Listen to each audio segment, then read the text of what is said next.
যে 1 2 3 কখন নাকালার সাথে সাথে চালিয়ে দিচ্ছেন। আল্লাহ রাব্বুল আলামিন খাস করে মেহেরবানি করে এমন একটা মাস আজ আমাদের সামনে উপস্থিত করিয়ে দিয়েছেন, যে মাস গুনাহ ক্ষমার মাস, যে মাস সওয়াব দিয়ে আমলনামা বুঝাই করে দেওয়ার মাস। এই মাসে গুনাহ ক্ষমা হয় কিভাবে? রাসূল পাক সাল্লাল্লাহু আলাইহি ওয়াসাল্লাম বলেছেন যে পবিত্র মাহে রমজান মাসে কেউ যদি কোনো রোজাদারের ইফতার করায়, তবে তার আমলনামায় যত গুনাহ আছে তা মুছে দেওয়া হবে। যে দোজখে যাওয়ার উপযুক্ত ছিল, সে এখন জান্নাতে যাওয়ার উপযুক্ত হয়ে গেল। তাহলে একটা মানুষের ইফতারি করার কারণে যদি আমলনামায় যত গুনাহ আছে তাও যদি মুছা হয়ে যায়, তাহলে ওখানে আর কিছু থাকে না। এই স্কুলে স্যারেরা অঙ্ক কষায়, ছাত্রদের শিক্ষা দেয়, বোর্ডে লেখলে বোর্ড যখন বুঝাই হয়ে যায় তখন ডাস্টার কাইতে দেয় নাকি, মিলি শত খালি হয়ে যায়, এত থাকে নাকি। তাহলে ইফতার করার কারণে আমাদের আমলনামায় যত গুনাহ আছে সব গুনাহ যদি মুছে যায়, তাহলে এখন আর যে রোজার মাসে আর যত আমল করবো সবাই আমলনামায় সব বুঝাই হবে না, হবে না। আল্লাহ রাসূল বলেছেন এই পবিত্র রমজান মাসে কেউ যদি একটা নফল ইবাদত করে, তবে অন্য মাসে একটা ফরজ ইবাদতের সমান সে সওয়াব লাভ করে। আর যদি একটা ফরজ ইবাদত করে, তবে 70টা ফরজ ইবাদতের সমান সওয়াব সে লাভ করে। তাহলে আমরা এই মাসে কুরআন তেলাওয়াত করি না? রোজার মাসের বাইরে অন্য মাসে কেউ যদি কোরআন তেলাওয়াত করে, তাহলে এক এক হরফে কয় নেকি কয় কি আর কথা বলেন আল্লাহ রাসূল বলেছেন 10 নেকি। আর এই মাসে 70 গুণ যদি বৃদ্ধি হয়, তাহলে এক হরফে কত হয়? 700 নাকি। তাহলে এই রোজার মাসে এক এক হরফে 700 নেকি। এই রোজার মাসে কত তারাবি হয় না, হয় না? তাহলে 6666 আয়াত কোরআনের ভিতরে আছে নাকি? তাহলে এই রকমের শব্দ যদি এক জায়গায় করা হয়, তাহলে সওয়াব কি কম হয় নাকি? কবে টাকা হয় না, হয় না? তাহলে আমরা যে রোজার মাসে ঘুমাইলে রোজার মাসে তো ঘুমাই। আল্লাহ রাসূল বলছেন যে রোজাদারের ঘুম নাই, রোজাদারের ঘুম আছে ইবাদতের সময় হইল। আর যে শ্বাস প্রশ্বাস নেয় তাইলে 10 মিনিটের সময় হইল। তাহলে কি সওয়াব ঘুমিয়েও সওয়াব নাকি বল? এই যে আমাদের মাসে ইতিকাফে আছে না, এই মাসের শেষের 10 দিন ইতিকাফ আছে না, তাহলে এই ইতিকাফে আল্লাহ রাসূল ইতিকাফ সম্পর্কে কি বলেছেন?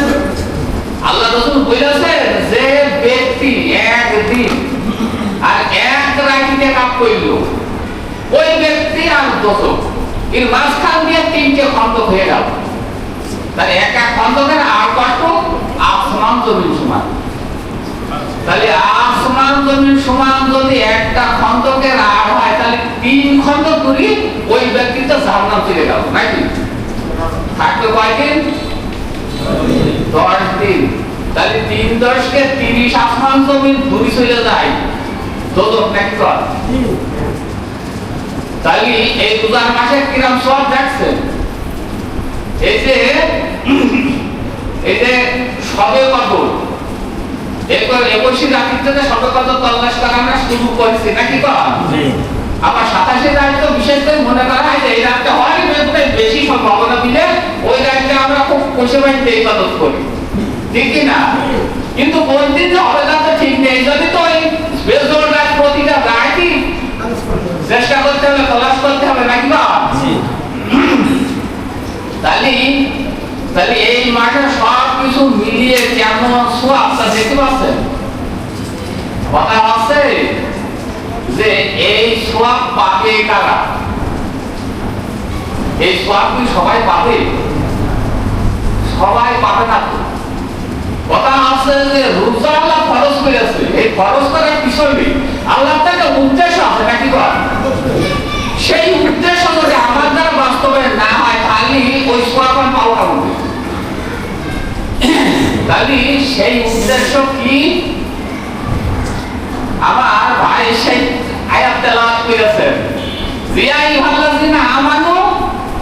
কুতিবা আলাইকুমুস সিয়াম কামা কুতিবা আলাল্লাযিনা মিন ক্বাবলিকুম লাআল্লাকুম তাত্তাকুন।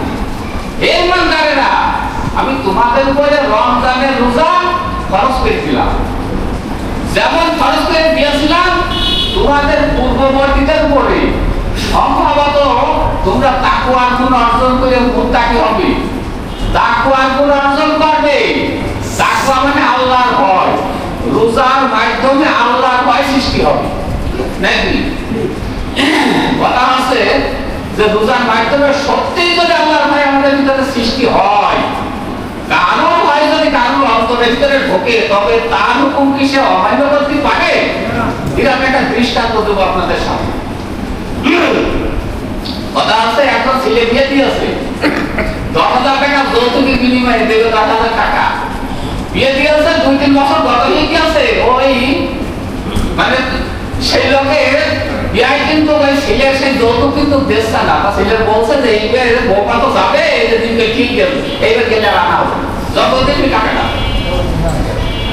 এখন দ্বিতীয় চলে গিয়েছে, চলে যাওয়ার পরে কিন্তু আবার ওই আনছে না, কিন্তু 3 বছর গত হয়ে যাচ্ছে, তাও কিন্তু আনছে না। না আনলে ওর মেয়ের বাপ কাছে তো বেকায়দা হইল, এ কি করে, মেয়ের তো মহা বিপদ, আমি তো গরিব মানুষ, আমার তো টাকা পয়সা নেই, মেয়ে আমার আলাদা বিয়ে দেবো কিনা, রেলটা কষ্ট।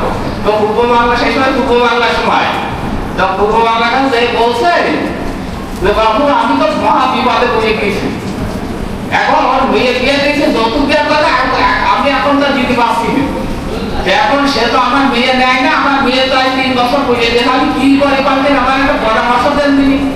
ঠিক আছে, তুমি চিন্তা করো না, চিন্তা করে না, তোমার একটা ব্যবস্থা করে দিচ্ছি। তারপরে রাত্রি চলে গেল, রাত্রি বাড়ি চলে যেয়ে কেউ মানে সব কালো কাপড়, অর্ধে কালো কাপড় না, মাথা মুখ সামনে কালো কাপড় দিয়ে বাঁধা। এখন যাইলে ছেলের দরজায় কেউ, বাপের দরজায় কেউ, সব দায়িত্বে বের করে নিয়ে এলো। নিয়ে এসে যখন লোক দেখে, তখন তো দেখছে যে পূর্ব বাংলায় তো আমি বলেছি, তাহলে ওটা এখন জানে ভয় আসছে না, আসছে না, হ্যাঁ বলছে যে বেরিয়ে আয়। উঠোনে দিয়ে এসে বলছে যে অমুকের মেয়ের সঙ্গে তুমি কি ছেলে বিয়ে দিয়েছো? আচ্ছা হ্যাঁ দিয়েছি, 10,000 টাকা দেওয়ার কথা আছে না, সেই টাকাটা আজকে পরিশোধ করবো, সেই জন্য আসছি, চলো তোমার কলসাটা লোকে দিয়ে দাও, ওখানে পরিশোধ করি। তাহলে ওখানে ছেলেও বুঝতে পারছে, বাপও বুঝতে পারছে। ছেলেও বলছে তুমি ধর্মের বাপ, তুমি তোমার মাপ করে আমার ছেলে দাও, আমি এই কাজ করবো। তার বাপও বলছে না, ছেলেও বলছে তাই, সকল কি ধর্মের বাপ বলছে যে ছেড়ে দাও, আমি বাঁচি। কিন্তু কথা বলবো না, তা হবে না, নিয়ে গেল, নিয়ে যে মাথাটা ঘপে নিয়ে যেয়ে এটা বইলে তুমি কাছাকে মাথাটা খবো, এখন ওর পাই ফেলাইলো, বাজারে পাই ফেল, কাছে নিয়ে তা সে বলছে পাই ফেল, বাইরে ফেলে বলছে বাবা কাপড়ে দিকে ধর ভিতরে। আমি সেই 1, 2, 3 কপর টাকা সাথে সাথে চালিয়ে দিচ্ছি, টাকা চালিয়ে দিই। তাহলে এই অবস্থায় ও জানেন কিরকম ভয় কাছে পড়ে, তারপরে এইবার বোঝাই দেখলাম 1, 2 আর 3 নাকে বাসায় আজকের মতো ছেড়ে দিই, আজকের মতো ছেড়ে দে। ও জায়গায় যদি ওই বউ নিয়ে যায় যে মিলে মিলে বসবাস করে, তাহলে ওর কোনো সমস্যা নেই, যদি না করে পরে ধরলে মারে দেখবো, তাহলে ও তো চলে গেল। ও চলে যে বাড়িতে কি সকালবেলা করে দেখো আপনি যাবে না, যাবে না, ওর তো তাহলে ভয় দেখে গেছে, এইটা তো ধরলে ছাড়ি দেবে না, তাহলে এইবার তো ধরলে ছাড়ি দেবে না, তাহলে ও তো সকালবেলা ঘুমের তো উঠে ছাতি দিয়ে উঠবে, বিয়ে বাড়ি যাইয়ে যাবো, বিয়ের কাছে মা লোক চাইয়ে দিলে নিয়ে তো বাড়ি নিয়ে আসবে নাকি, না মনে পারবে যে এত রকমানি করলো, ওই বউ রান্না হবে না, এটা পারবে না। তাহলে ওই বউ যখন আসতে কিসের জন্য, ভয়ের জন্য। কারণ আমি যদি না যদি আনি, তাহলে আমার এইটা ধরে নিয়ে গেলে আমার বাঁচিয়ে রাখবে, তাহলে জানের ভয়টি সেই বিটারও নিয়ে আসছে। তাহলে ভয় কারণ ভয় যদি অন্তরের ভিতরে ঢোকে, তার হুকুমকে বাদ দেওয়া যায়, তাহলে আল্লাহর হুকুম যেন জানের মধ্যে সত্যিই ভয় থাকে, তাহলে আমি আল্লাহর হুকুমটা অমান্য করবো কিরকম করি, আমার ভয়টা কিসের? আল্লাহ ভয়টা, আল্লাহর হুকুম অমান্য করা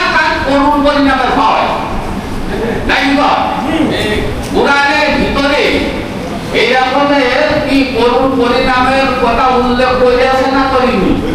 হ্যাঁ, আমরা এই যে এক এক সূরার ভিতরে এক এক রকমের কথা বলে আছে, বলেনি যে কি কি দোষ থাকি মানে কি সমস্যা হবে, বলেনি সূরা মাউদের ভিতরে বলেনি। আর আয়াত আল্লাহি উকাযিবুবিদ্দিন, তুমি কি তাদেরকে দেখেছো যারা আখিরাতের বন্দাকে মিথ্যা সাব্যস্ত করে? এই দেখো সে এতিমের গায়ে টাকা দেয়, যে মিসকিনের খাবার দিতে চায় না, যে নামাজে অবহেলা করে, যে লোক দেখানো কাজ করে, যে সাধারণ ব্যবহারের জিনিস মাকে দিতে চায় না। এই দেখো আখিরাত অবিশ্বাসী লোক নাকি? তাহলে এই যে আখিরাত অবিশ্বাসী লোক, তাহলে কোরআন বলে আছে না নেই? আখিরাত অবিশ্বাসী লোক জান্নাতে যাবে না জাহান্নামে যাবে? কোথায় যাবে? তাহলে জাহান্নামে যাতে এইসব দোষ থেকে নিজেকে বাঁচাতে হবে না, হবে না?